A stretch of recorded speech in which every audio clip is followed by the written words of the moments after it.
I feel the spirit moving in me. I feel the spirit moving in me.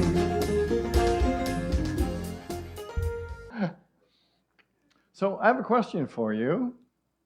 What if love isn't what you think it is? What if love is happening between you and every creature, person on the world in every moment of every day? Right? What if you are one of the million sparks of love on the planet, in the universe, and you are a radiating creature of love? Today I'm hoping to expand our definition of love and offer you the opportunity to engage in a 24-hour love experiment. Right? How about that? Right? It's like this is kind of a science class for the spiritually minded. Right? And so I'm going to offer you the opportunity today to take the things that we're going to talk about and apply them to your life in the next 24 hours. Anybody willing to do that? Okay. Anybody out there in Facebook land, you're willing to do that? I guarantee you this will transform your day and perhaps many other people's as well. You know, love is not just something we feel, it's something we do.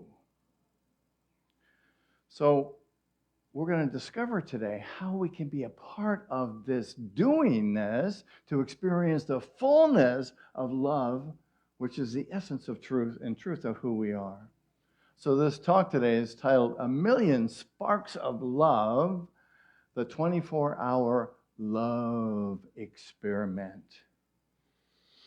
I like what William Shakespeare said. He said, love is an ever-fixed mark that looks on tempest and is never shaken. Wow, imagine that for yourself.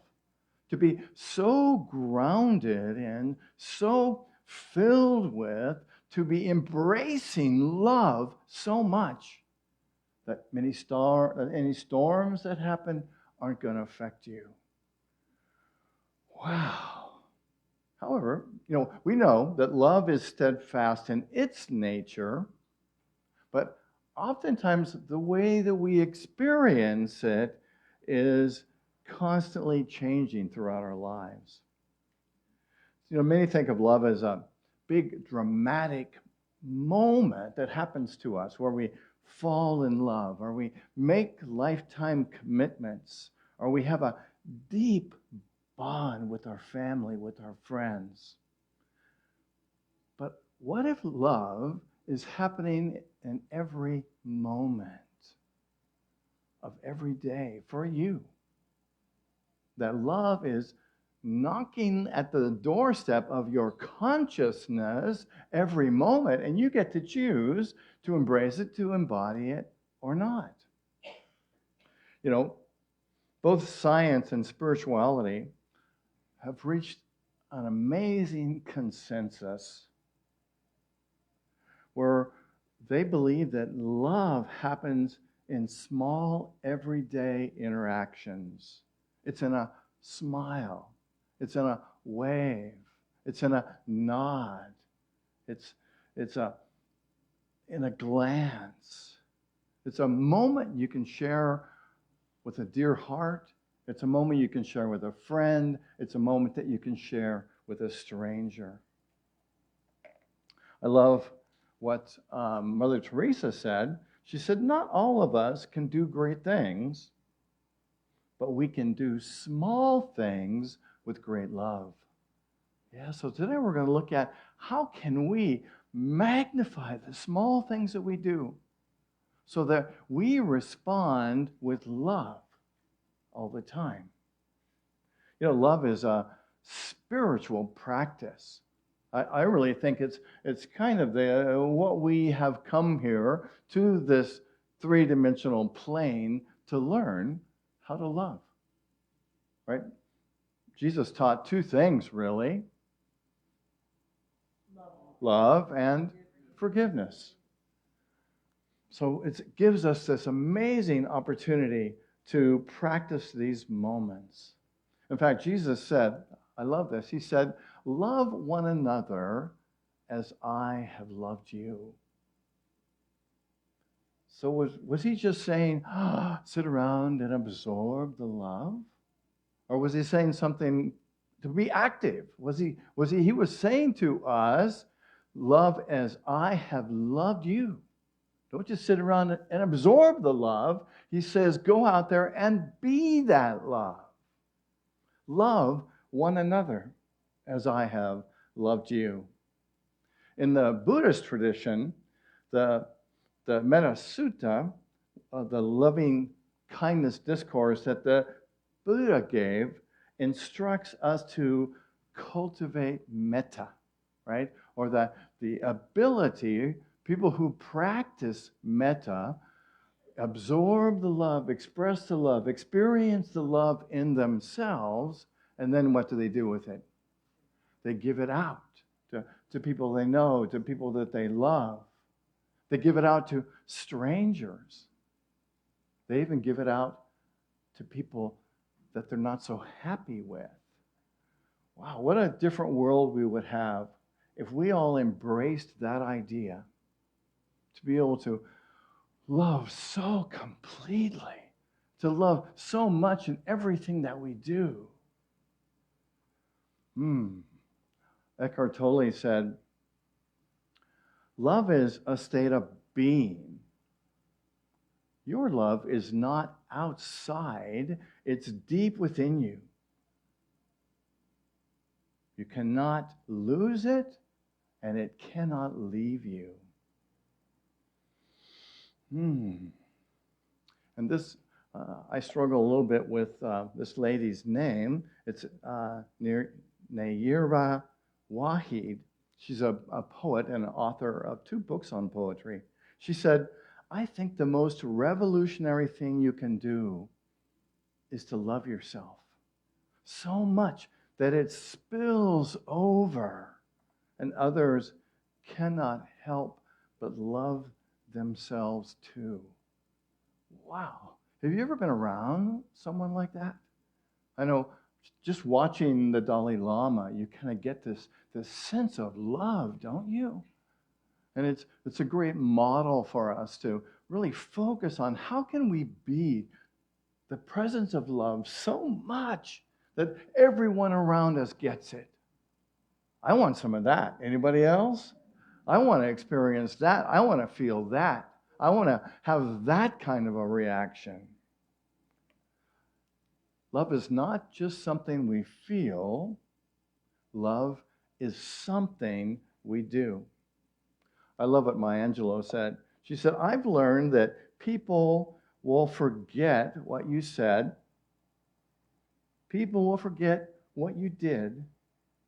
But people will never forget the way you make them feel.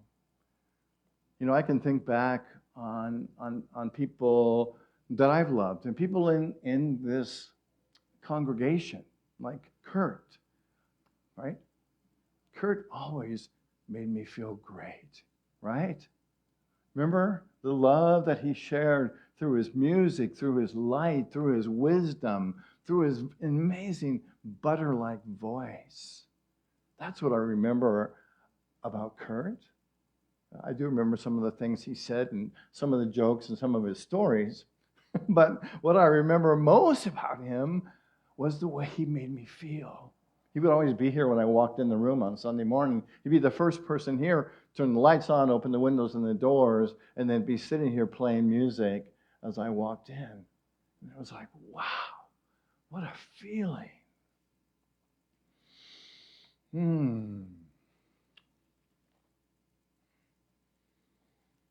So I'm going to invite you into an experiment. We're going to imagine that it starts right now. I'm going to imagine that you have agreed to embrace this idea with me for at least the next 24 hours. That you're going to practice love intentionally, right? It's like the first thing we're going to do in this experiment is to set an intention to be the presence of love for the next 24 hours. Are you willing to do that? Because I'm going to call each of you and check back and see how it's going. So today, I will practice love in as many moments as I can. So if you're wanting to do that, if that's true for you, let's say that statement together. Today, I will practice love in as many moments as I can. So just embrace that. Feel that. Feel that intention in your heart, in your body, in your mind, in your spirit to be the presence of love, at least for the next 24 hours. You can decide what to do afterwards. But hopefully that you'll enjoy it so much that you're going to want to continue this. So the second part of this is that we're going to look for opportunities to love. And this is where the rubber hits the road, right? So we're going to look for opportunities to express appreciation, to tell people what they mean to you. Even a simple, I really appreciate you. I love that you did. I love you guys in the band for what you did today, right? I love you for showing up today and being present here today. And we want to be very specific and very what? Honest, right? Because you ever had somebody say something to you and you know it wasn't the truth, right? You can tell if somebody means it or not, right? And the whole idea is to mean what you say, right? Otherwise, you're just blowing smoke. And you know where. I don't have to tell you where. Because you've had people, well, I won't go into that unless I have a better story to tell at some point. So the second thing we're going to do is to offer kindness to strangers, right? And just as you going around doing your thing today, you ever meet anybody's eyes with yours, right? So do that intentionally today. When you're seeing people, strangers, look them in the eye. And if you really have enough smoke, smile at them, right? And smile and just like to say to them, I see you. I know that you're there. Can you do that? These kind of moments can shift somebody's entire day. I've had people smile at me when I didn't feel good, and I just like, wow, it lifts you up, doesn't it? And the next thing that we want to do is to practice deep listening, right? When someone is speaking to you, put your phone down, right? Put it in your purse, close your purse, right? Turn it off, and don't be, we are so addicted to our phones, aren't we? So put it down. Make eye contact with them, right? Turn your body towards them. And we talked about this, I think it was last week, about communicating, asking follow-up questions, right? So many of our conversations are like, hey, how you doing? And as I said last week, nobody gives a shit, right? Nobody is going to say, really cares when they ask you that question. So ask them something different. What are you doing today that really lights you up, right? What really turns you on? What makes your heart open? That's right? Because we're talking about really caring here, really focusing, really listening, really building community. And when you're listening to someone, resist the urge to prepare your response while they're still talking. So many times we do that, don't we? You ever do that? It's almost like, do I really doubt myself so much that I'm not going to remember what to respond to? Well, sometimes, maybe. Right? But we want to be totally present and to respond to what the person says when they're done, right? Not in our head while they're still speaking. We're talking about really listening. And boy, do we need this stuff right now on this planet, yes? We really need to listen to each other. And the next thing we can do is to perform acts of service, even little things. Making a cup of coffee for your partner, right? Or asking somebody how you can help them, right? Pick up litter in your neighborhood. Just small things to make a difference in the world. You're patting him. Does he need to pay attention to this? Come on, Don. You know, if you look like you're not paying attention, I'm going to call you out on it. I don't think you weren't paying attention, Don. I'm just giving you a hard time because you have such a great sense of humor. and another thing we can do is be aware of how you talk to yourself, right? To talk with, practice loving self-talk, right? To tell yourself, you know, I really appreciate you, right? We are sort of our best friend, aren't we? I mean, we're the one that we spend the most time with. And oftentimes we treat ourselves in ways that we would never treat any of our friends, right? I used to tell myself, you know, Blaine, you're full of shit. Well, I wouldn't tell that to my best friend. Oh, yes, I would. But, you know, but the idea is really just pay attention to how you talk to yourself, to love yourself, right? And if you find yourself, you know, referring to yourself with 4-letter words, then use bigger words, right? Because if you're using bigger words, you're going to have to think about it more, right? And you're not just going to go with the first thing that comes into your mind, right? We want to be creative. We want to really talk to ourselves in ways that remind us how much we love ourselves. Now you're probably saying to me, yeah, Rev, this all, you know, you're blowing smoke. Well, I know, I understand that, and you might think, oh, you know, this all sounds so good in theory, you know, but I'm not sure. Maybe there's some challenges. So I'm going to address some common challenges that you might have. You know, you might say, well, you know, when reality hits, I have these obstacles. And so one obstacle might be, well, what do I do when I don't feel loving? Anybody ever feel that way? A couple of you are honest. So when I don't feel loving? Interestingly enough, this is probably the most important time to be loving, right? Because that's exactly what we're talking about. We can always find an excuse not to be loving, right? We can pull in from something from the past or remember a past hurt, but you know, love is a practice. And so even in those times where we might say to myself, you know, I just don't feel like being loving right now, that's the time to call forth and to express that love.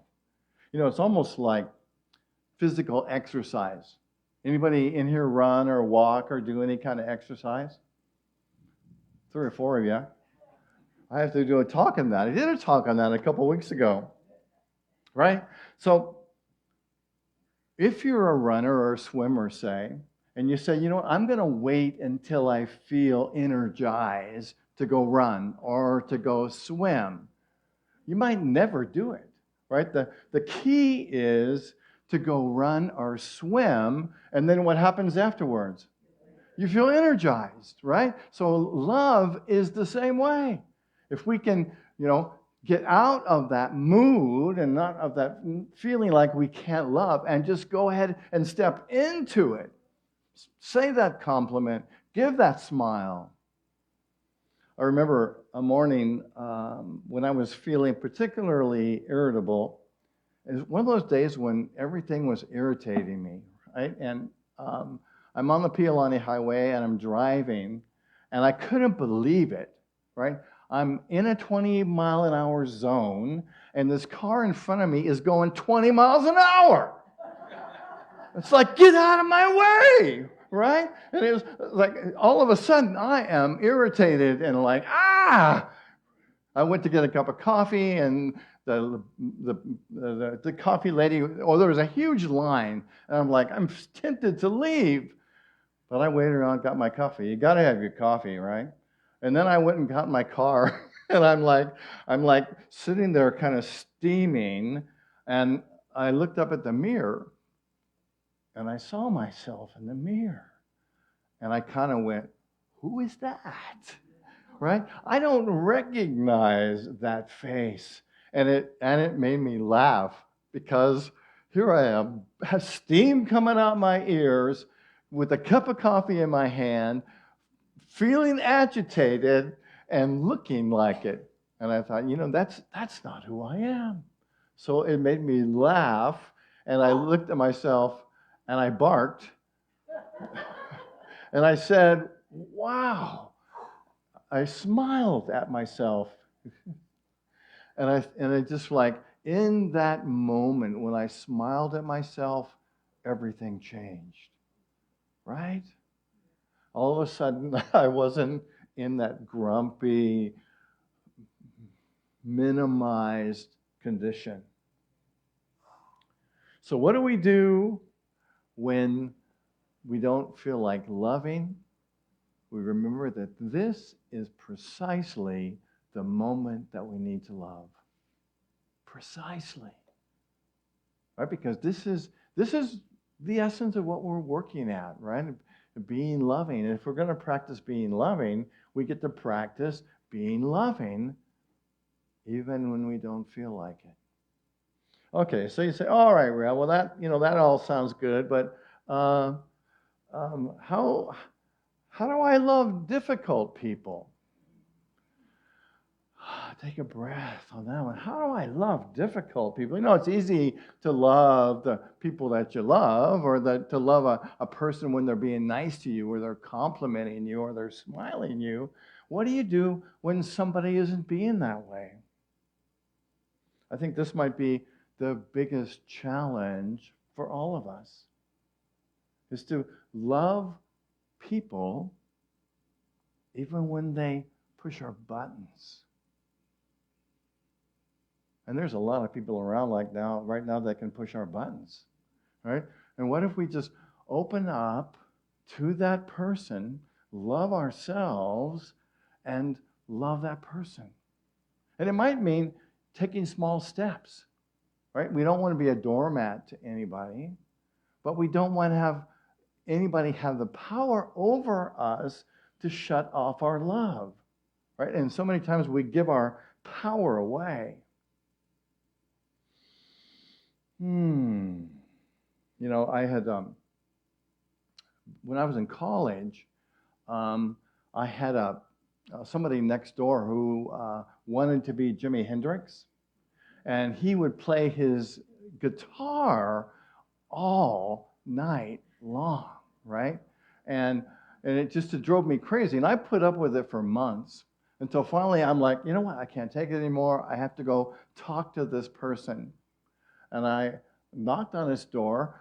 I took a breath. He opened the door, and I said, "Hi, I'm Blaine. I live across the hall from you, and I'm just curious.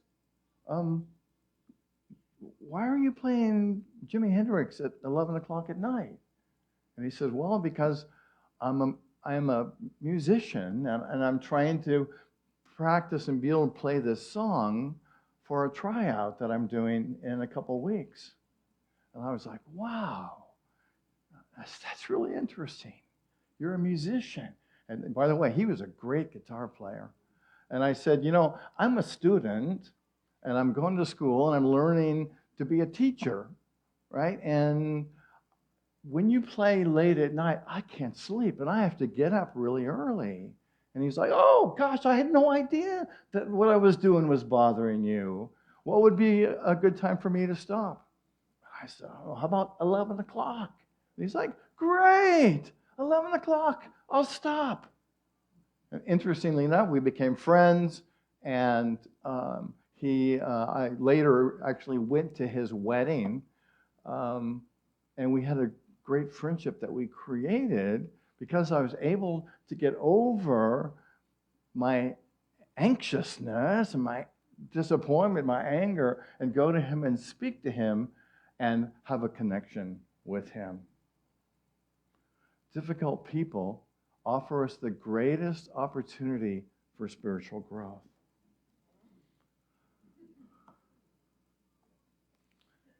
Right? People are looking at their significant other like, yeah. Well, and interestingly enough, that's where our biggest growth comes from, right? Or the people that we get into our lives with and become our spiritual partners, they become our spiritual teachers as well, right? Because who's around, most of the time reflecting to us? Oh, it's great, isn't it? It's great to be in a relationship. That's where we learn the most, grow the most, and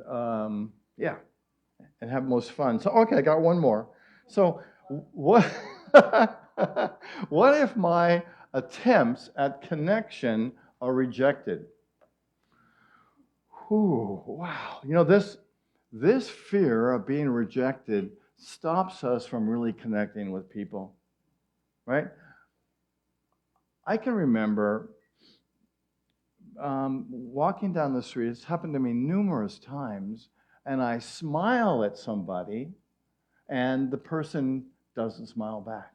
They frown, or they roll their eyes, or they just don't respond to me. Anybody ever have that happen to me?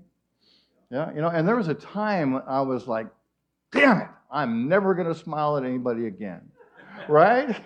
Because it's like I took offense to it. And, granted, I'm a sensitive kind of a person, but what I realize is that the practice of love isn't about controlling outcomes, right? We don't give our love with the expectation that we're going to get something in return. Oh, what a concept. Imagine just loving for the idea of just loving and letting that be the reward instead of thinking that we can manipulate somebody through our loving. Wow. It's kind of like having a garden and planting seeds. If we plant seeds in a garden, oftentimes not every seed grows, right? So it's about remembering that and continuing to plant seeds of love. We never know the impact of our love and our reactions. Rejection doesn't mean our love wasn't needed or isn't valuable. It simply means that the timing wasn't right. We don't know what's going on in somebody else's life. If we smile at them or reach out to them, we don't know what's happening. And it really doesn't matter, does it? The idea is to love in spite of it.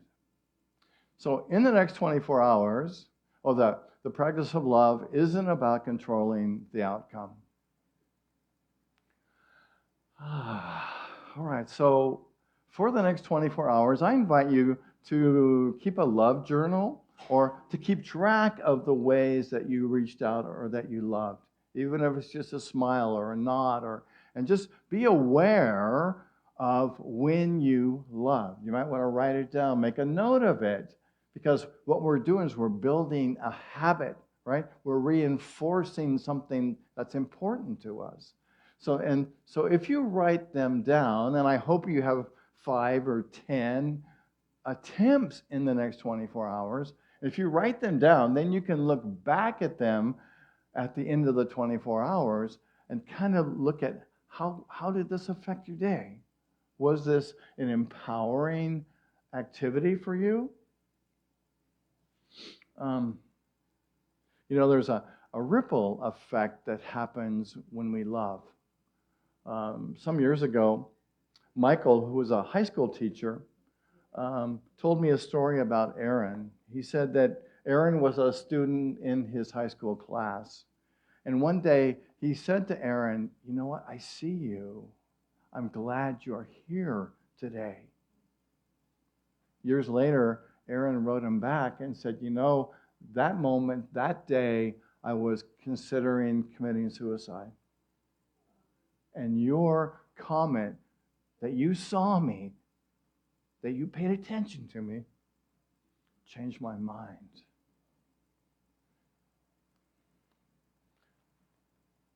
Love isn't just something that we feel, but something that we do.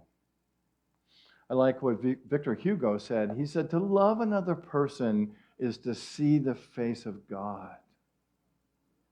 I like that turned around. To love another person is to be the face of God. Wow. It's a powerful opportunity to experience love. And Pierre Teilhard de Chardin said, someday, after mastering the winds, the waves, the tides, and gravity, we shall harness for God the energies of love. And then, for a second time in the history of the world, man will have discovered fire. I am a channel of love. And every moment is an opportunity to share it. Imagine what the world would look like if we practiced love 1,000,000 times daily. Imagine 1,000,000 sparks of love igniting, spreading, and transforming our communities and our planet.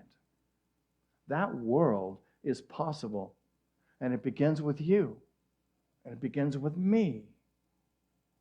Every moment is an opportunity to share it, one spark at a time. And let's say our affirmation together. Together, I am a channel for love. Every moment is an opportunity to share it. I invite you to close your eyes. And breathing in.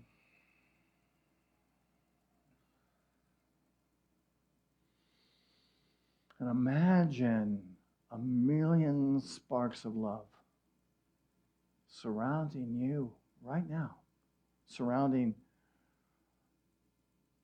your heart, your mind, your spirit. And imagine that every one of these sparks is a demonstration of your love, reaching out to the universe, touching every person, every being, every bit of life that you come in contact with. 1,000,000 sparks of light. Imagine that each one of these sparks is your essence, is your love, is your wisdom and your power, reaching out and touching the universe.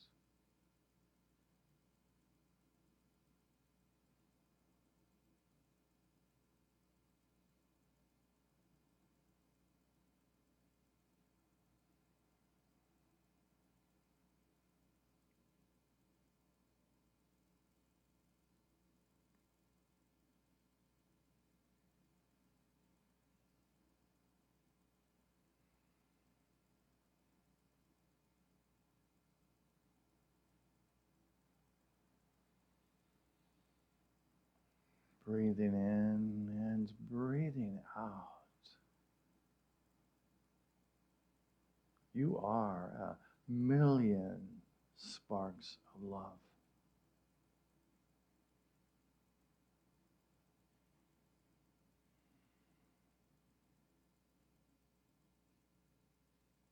And I invite you to gently begin to bring your awareness back to this moment.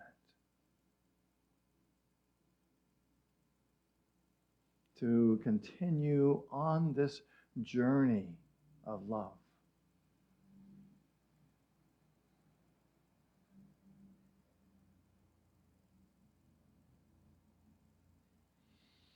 And as your awareness returns, I invite you to open your eyes and observe this world that's waiting for your love.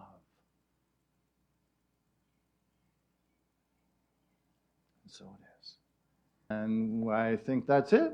So why don't we stand and we'll pray together the prayer for protection. And let's say it for ourselves, for this ministry, for our beautiful islands of Hawaii, for our country, and for the world. Let's say it together.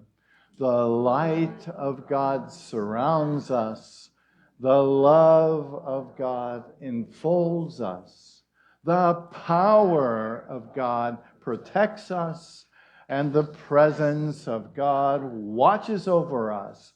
Wherever we are, God is. God bless you, friends. Thank you for being here. Where I live,